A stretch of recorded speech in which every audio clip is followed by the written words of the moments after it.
Assalamualaikum warahmatullahi wabarakatuh. Saya Afrinaldi, saya mahasiswa UT dengan NIM 85627267. Saya dari UPBJ Padang.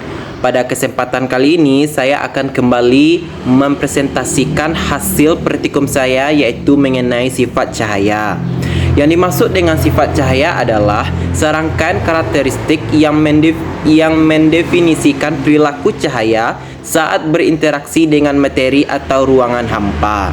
Jadi, tujuan dari praktikum ini adalah untuk membantu peneliti atau siswa memahami konsep dasar tentang sifat-sifat cahaya seperti merambat lurus, cahaya bisa menembus benda bening, cahaya dapat melakukan pantulan, cahaya dapat dibiaskan. Itulah sifat-sifat cahaya yang akan peneliti lakukan di dalam praktikum ini. Sedangkan alat dan bahan yang peneliti gunakan di dalam praktikum ini adalah yang pertama ada karton, lampu senter, gelas, cermin datar, air, dan pensil. Itulah alat dan bahan dari praktikum peneliti pada saat ini. Nah, bagaimana keseruan peneliti melakukan praktikumnya? Silahkan simak dan tonton video ini.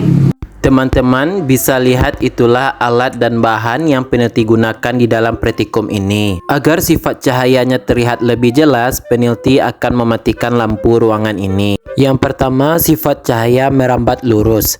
Teman-teman semuanya bisa memperhatikannya, di mana saya sudah membuat titik lubang dari kardus yang sejajar sebanyak 3 titik lubang dari kardus yang berbeda. Saat kita letakkan cahaya lampu senter yang sejajar dengan ketiga titik lubang tersebut, maka cahaya lampu senter tersebut bisa tembus dengan keadaan lurus. Dan inilah salah satu sifat cahaya yang merambat lurus. Teman-teman semuanya bisa memperhatikannya. Sifat cahaya yang kedua, yaitu cahaya bisa menembus benda bening. Contohnya seperti jendela rumah, plastik bening, air bening, gelas bening, dan lensa kaca. Namun, pada praktek ini peneliti menggunakan gelas sebagai contoh percobaan. Teman-teman bisa memperhatikannya bahwa cahaya bisa menembus benda bening, seperti yang teman-teman lihat dalam video ini. Sifat cahaya yang ketiga, yaitu cahaya dapat dipantulkan. Di sini peneliti sudah menyediakan kaca datar serta lampu senter. Cahaya dapat dipantulkan karena sifatnya sebagai gelombang elektromagnetik. Ketika cahaya mengenai permukaan suatu benda, sebagian cahaya akan diteruskan ke benda dan sebagian lagi akan dipantulkan kembali. Pemantulan cahaya dapat terjadi dalam berbagai bentuk, seperti pemantulan beratur dan pemantulan baur.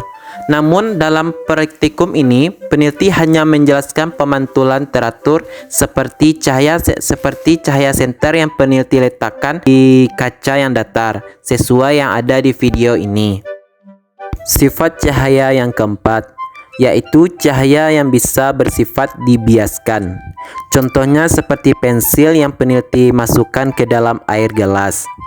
Cahaya dapat dibiaskan ketika melewati dua medium yang memiliki kerapatan optik yang berbeda, sehingga bisa membuat benda tersebut terlihat seperti patah atau membesar, sesuai yang ada di video ini. Itulah keempat sifat cahaya yang peneliti gunakan di dalam praktikum ini.